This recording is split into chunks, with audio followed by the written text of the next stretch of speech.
નમસ્કાર, હું છું પ્રિયા અને તમે જોઈ રહ્યા છો જનતા કી જાણકારી ન્યૂઝ।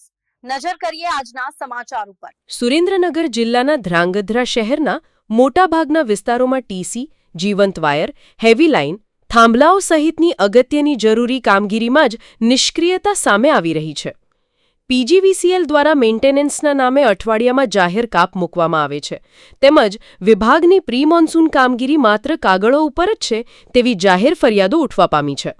ધ્રાંગધ્રા શહેરમાં મોટાભાગના વિસ્તારોમાં ટીસી ભયજનક હાલતમાં નજરે ચડી રહ્યા છે।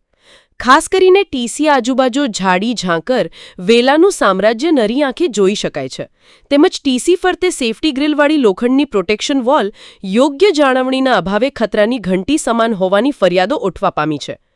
ઘણી જગ્યાએ પ્રોટેક્શન વોલનું કામ જ સલામતીના નિયમો સામે ભ્રષ્ટાચારવાળું હોવાના પણ આક્ષેપો સામે આવી રહ્યા છે। ત્યારે ધ્રાંગધ્રા પીજીવીસીએલ કચેરીની પ્રી મોન્સૂન કામગીરી ઉપર અનેક પ્રશ્નો ઉઠી રહ્યા છે। ધ્રાંગધ્રા શહેરમાં અબોલ પશુઓ અને નાના બાળકો ઉપર જીવંત વાયર પડવાના લીધે કે ટીસી ફરતે વોલની અયોગ્ય જાળવણીના લીધે મોત થવાના કિસ્સાઓ પણ બની ચૂક્યા છે।